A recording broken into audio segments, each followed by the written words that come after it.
What's up, folks, and welcome back to Dyce Reacts World. We are staying in Australia tonight. We are going to be checking out Clarke and Dawe, the use of the English language in Australia. Anything about the English language, I just love to see whatever information. Those guys are kind of new to me, first time I'm hearing them, but they look like maybe musicians / comedians, I don't know, but very much excited to check this one out. We ain't gonna waste no more time. We're just gonna get right into it, folks. We're gonna get right into it. Oh yeah.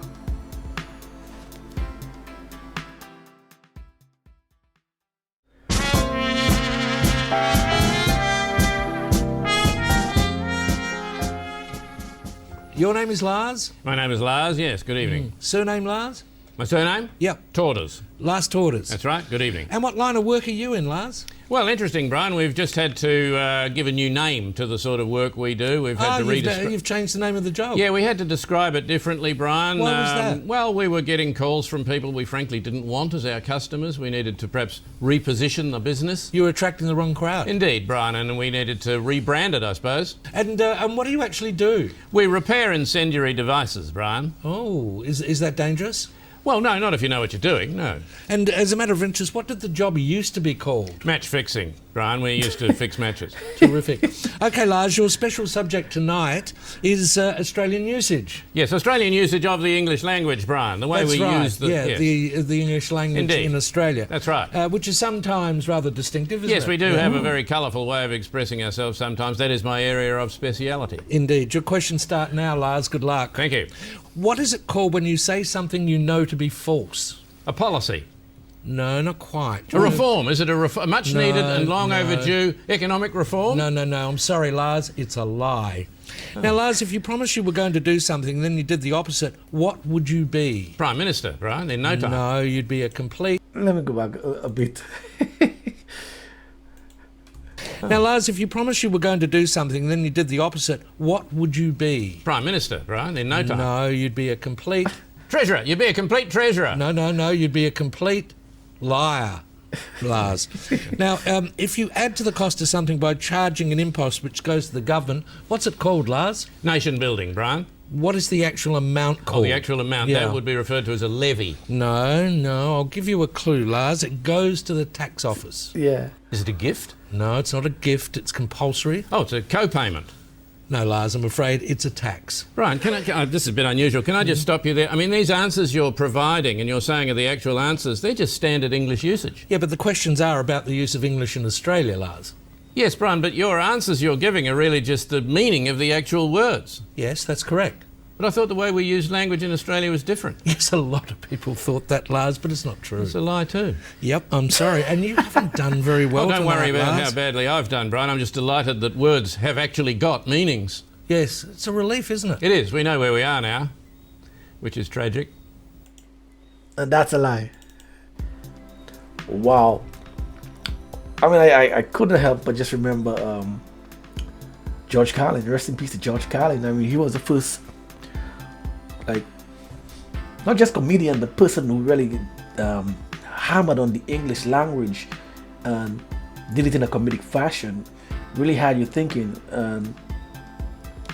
Like, I don't really know, like, how, I mean, it's just a short clip right there, but I don't know about the English language in Australia, like how it's almost like saying that it's kind of like used differently in terms of the way that people perceive, or I don't even know quite the right word to use, whether it's like it's on like more of the, on a deceptive side, or is it more on the straightforward side, like right in your face side? But I'm just wondering, like, as to opposed to what was the language? What was the opposition? Was it talking about like standard English or like American English?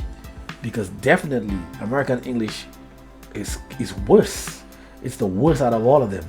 Yeah, they hide the meaning by changing the word, as if you change the word, You know, you're gonna change the condition, and the American English loves to do that. So I'm a little bit confused there as to the Australian language, the use of the English language.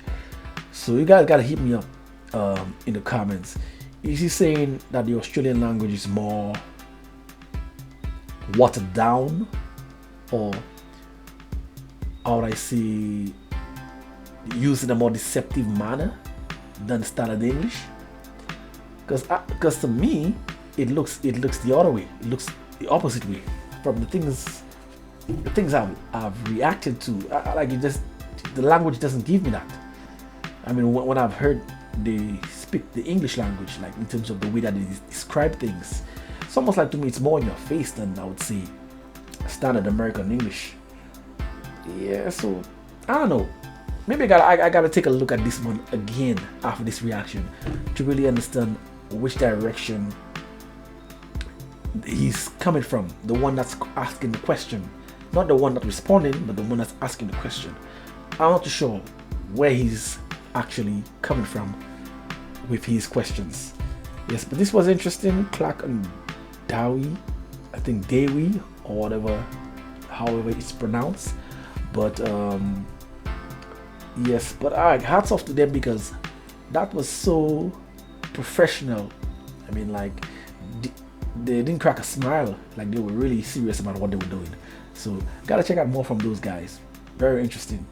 Yes, if I want to see that long drawn outro that I do, hit me over on Dyce Reacts, where I do music reactions. This way I'm going to be making my exit. So until next time, peace out.